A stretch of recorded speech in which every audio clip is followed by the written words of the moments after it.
नमस्कार, मैं Sangeeta from लर्नो hub, the learning platform जहां पढ़ सकते हैं maths, science, SST absolutely free at learnohub.com।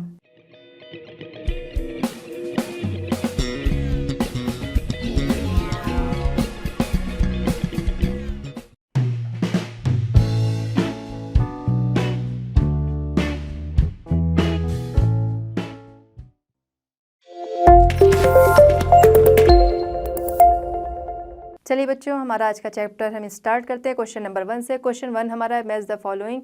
Match कराना है, किससे किसको मैच कराते हैं आइए देखते हैं।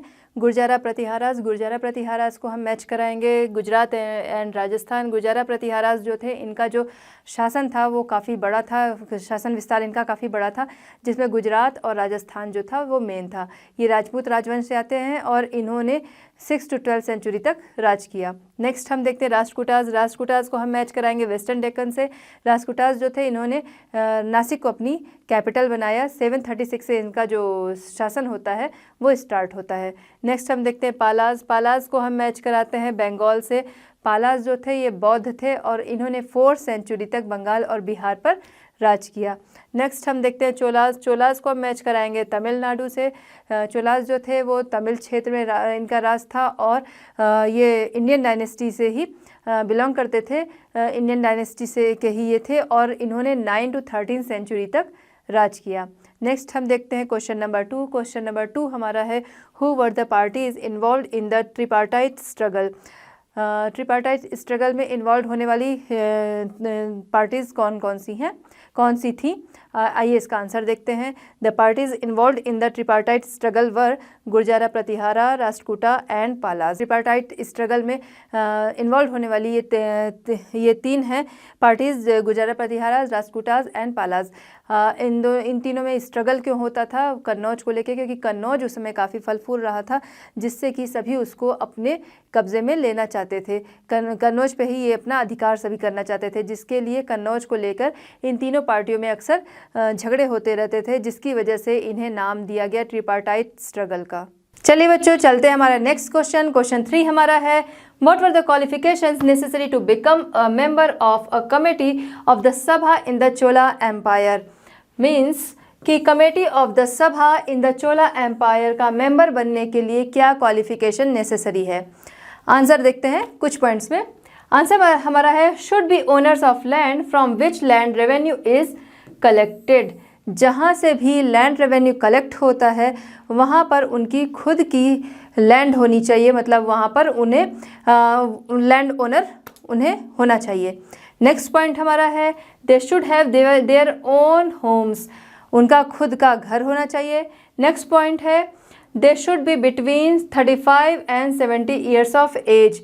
उनकी एज 35 to 70 होनी चाहिए, 35 से 70 के बीच उनकी उम्र होनी चाहिए।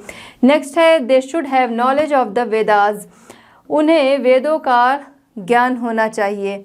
नेक्स्ट है they should be well versed in administrative matters and honest. उन्हें एडमिनिस्ट्रेटिव मैटर्स का अच्छा ज्ञान होना चाहिए, अच्छा नॉलेज होना चाहिए और उन्हें ऑनेस्ट होना चाहिए। नेक्स्ट पॉइंट है हमारा if anyone has been a member of any committee in the last 3 years he can not become a member of another committee. Means कि कोई भी ऐसा मेंबर जो कि किसी भी कमेटी का मेंबर रहा हो लास्ट 3 years में, वो अन्य किसी कमेटी का मेंबर नहीं हो सकता था। नेक्स्ट हमारा है anyone who has not submitted his accounts and those of his relatives can not contest the elections. Means कि जो भी अपने अकाउंट्स या अपने रिलेटिव्स के अकाउंट्स की नॉलेज नहीं देता, सबमिट नहीं करता, वो इस इलेक्शन इस इलेक्शन कॉन्टेस्ट में पार्टिसिपेट नहीं कर सकता था। तो इस तरह से ये कुछ पॉइंट्स थे, ये कुछ क्वालिफिकेशंस थी जो कि मेंबर बनने के लिए नेसेसरी थी। चलिए बच्चों, नेक्स्ट हम आते हैं क्वेश्चन नंबर 4। क्वेश्चन हमारा है what were the 2 major cities under the control of the Chahamanas. Chahamanas जिन्हें बाद में हम लोग चौहान के नाम से जाने हैं। 2 major cities under the control of Chahamanas, first है अजमेर एंड सेकेंड है दिल्ली। हम आते हैं नेक्स्ट क्वेश्चन। क्वेश्चन 5 हमारा है how did the Rashtrakutas become powerful, Rashtrakuta जो थे वो पावरफुल कैसे हुए। आंसर देखते हैं। Initially they were subordinate to the Chalukyas of Karnataka, starting में वो क्या थे, कर्नाटक के चालुक्यों के अधीन थे, उनके अधीन काम करते थे। In the mid 8th century Dantidurg, a Rashtrakuta chief, overthrew his Chalukya overlord and performed a ritual called Hiranyagarbha। हम देखते हैं कि मिड 8th सेंचुरी के मिड में राष्ट्रकूट चीफ जो कि दंतीदुर्ग नामक था, उसने चालुक्यों को हराकर अपने साम्राज्य का विस्तार किया। उसने हिरण्यगर्भ नामक एक अनुष्ठान भी किया। तो इस तरह हम देखते हैं कि राष्ट्रकूट पावरफुल कैसे हुए। पहले तो वो चालुक्यों के अधीन काम कर रहे थे, बाद में उन्होंने चालुक्यों को वहाँ से हटाया और वहाँ पर अपना साम्राज्य स्थापित किया और अपनी शक्ति को बढ़ाया। चलिए बच्चों, हम आते हैं क्वेश्चन नंबर 6। क्वेश्चन नंबर 6 हमारा है, what did the new dynasties to do gain acceptance. तो इसमें क्वेश्चन हमारा है कि न्यू डायनेस्टीज जो न्यू राजशाही परिवार थे, उन्होंने एक्सेप्टेंस गेन करने के लिए क्या क्या किया। तो हम आंसर देखते हैं। Men from enterprising families use their military skills to carve out kingdoms. जो मेन थे एंटरप्राइजिंग फैमिलीज से, उन्होंने अपने क्रेव आउट किंगडम के लिए अपनी मिलिट्री स्किल का यूज़ किया। नेक्स्ट हम देखते हैं, as samantas gain power and wealth they declared themselves to be mahasamanta mahamandaleshwara and so on. जो सामंत थे, जब उनके पास वेल्थ एंड पावर आ जाती है, मतलब उनके पास पैसा पावर ही आ जाता है, तो वो अपने आप को महासामंत और महामंडलेश्वर के रूप में घोषित कर देते हैं, मीन्स डिक्लेयर कर देते हैं, और जिससे कि वो अपनी पावर को और ज़्यादा दिखाते हैं। Sometimes they asserted their independence from their overlords. कभी कभी वे अपने आप को स्वतंत्र दिखाते हैं अपने ओवरलॉर्ड से, अपने राजा से स्वतंत्र अपने आप को कभी कभी दिखाते हैं। Existing kings often acknowledged them as their subordinates और सामंतास। अब ये सामंत बनाए कैसे जाते थे, चुने कैसे जाते थे, तो हम देखते हैं 8th सेंचुरी आते आते तक अलग अलग एरियाज़ में बहुत सारे लैंड ओनर और वॉरियर्स आते हैं, सामने दिखाई देते हैं, जिन्हें कि राजा सामंत के रूप में अपने राज्य में बिठाता है। मीन्स राजा इन्हें सामंत के रूप में चुनता है, या अपने रिलेटिव्स को वो सामंत के रूप में चुनता है, और वो उनसे अपेक्षा करता है कि वे उन्हें तरह तरह के गिफ्ट्स ला के दें, उन्हें सैन्य सहायताएं दें और उनके दरबार में आके बैठें। तो सामंत के लिए, तो इसलिए न्यू डायनेस्टी के में एक्सेप्टेंस गेन करने के लिए राजा ये कार्य करता है। आइए बच्चों, हम देखते हैं हमारे क्वेश्चन नंबर 7। क्वेश्चन नंबर 7 है, what kind of irrigation works were developed in the Tamil region. Answer देखते हैं।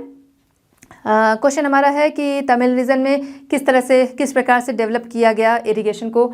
आंसर देखते हैं। एग्रीकल्चर है developed earlier in other parts of Tamil Nadu. Tamil Nadu के अदर पार्ट्स में एग्रीकल्चर जो है वो पहले से ही डेवलप था। It was only from the 5th और 6th century that this area was opened up for large scale cultivation. लेकिन हम देखते हैं कि 5th या 6th सेंचुरी में ही ऐसा होता है कि कल्टीवेशन को लार्ज स्केल पर ओपन कर दिया जाता है। नेक्स्ट हम देखते हैं, forest had to be cleared in some regions. कुछ रीजन्स में जो फॉरेस्ट हैं उन्हें क्लियर किया जाना था। एंड आगे हम देखते हैं, land had to be levelled in other areas. जो लैंड है वो अदर एरियाज़ में लेवल्ड होना या समतल होना था।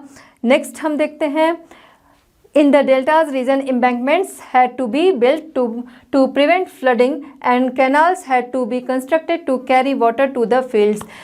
हम देखते हैं डेल्टा रीजन्स में तटबंध एम्बैंकमेंट्स जो हैं वो बिल्ड किए जाते हैं फ्लडिंग को प्रिवेंट करने के लिए, बाढ़ से बचाव के लिए डेल्टा रीजन्स में तटबंध बनाए जाते हैं, एम्बैंकमेंट्स बनाए जाते हैं। And canals had to be constructed to carry water to the fields तक वाटर पहुंचाने के लिए कैनाल्स बनाए जाते हैं, कंस्ट्रक्ट किए जाते हैं। In many areas two crop were grown in a year. 1 year में टू क्रॉप्स जो हैं वो ग्रोन की जाने लगी। In many cases it was necessary to water crops artificially, कुछ रीजंस में नेसेसरी था वाटर क्रॉप्स आर्टिफिशियली मीन्स कृत्रिम रूप से सिंचाई करना, कुछ रीजंस में ज़रूरी था। इस तरह हम देखते हैं तमिलनाडु में इस तरीके के कार्य जो हैं वो किए गए इरिगेशन को डेवलप करने के लिए। चलिए बच्चों आते हैं क्वेश्चन नंबर 8। क्वेश्चन हमारा है what were the activities associated with Cholas temples. Answer है पहले हमारा क्वेश्चन देख लेते हैं। चोला टेम्पल्स की एक्टिविटीज़ है वो क्या है। आंसर हम देखते हैं Chola temples often became the nuclei of settlements which grew around them. जो चोलास टेम्पल थे वो उसके आसपास रहने वाले लोगों के लिए न्यूक्लियाई केंद्र थे। नेक्स्ट है these were centres of craft production, ये सेंटर थे क्राफ्ट प्रोडक्शन का। नेक्स्ट है temple were also endowed with land by rurals as well as by others, ये जो मंदिर थे राजाओं या अन्य लोगों द्वारा दी गई भूमि से भी संपन्न होते हैं। The produce of this land went into maintaining all the specialist who worked eight the temple and very often lived near it, priests, garland makers, cooks, sweepers, musicians, dancers, etc. इस लैंड पे जो produce होता जो उपज होती थी वो सारी खर्च होती थी इनके जो मेंटेनिंग में जो स्पेशलिस्ट थे, विशेषज्ञ थे, उनके ऊपर खर्च होती थी जो कि मंदिर के आसपास रहते थे, जैसे कि priest, garland makers, कुक्स, sweepers, musicians, dancers, etc. In other words, temples were not only places of worship, they were the hub of economic, social and cultural life as well. दूसरे शब्दों में देखें तो ये जो टेम्पल्स थे ये सिर्फ वर्शिप के ही लिए नहीं थे, यहाँ सिर्फ पूजा पाठ ही नहीं होती थी। They were the hub of economic, social and cultural life as well, ये केंद्र थे, ये हब थे इकोनॉमिक, सोशल और कल्चरल लाइफ का भी, क्योंकि मंदिर था यहाँ पे इनकी भूमि ज़्यादा थी, यहाँ पे खेती होती थी जिससे लोगों का खर्चा चलता था, तरह तरह के शिल्प उत्पादन किए जाते थे, तरह तरह की क्राफ्ट्स होते थे जिनकी सेल होती थी। तो इस तरीके से ये जो थे वो economic, social and cultural life के भी केंद्र थे। तो बच्चों इस तरह हमारा ये चैप्टर होता है कंप्लीट। मिलते हैं नेक्स्ट चैप्टर नेक्स्ट सॉल्यूशंस के साथ एट लर्नो हाउ। फ्री है पर बेस्ट है।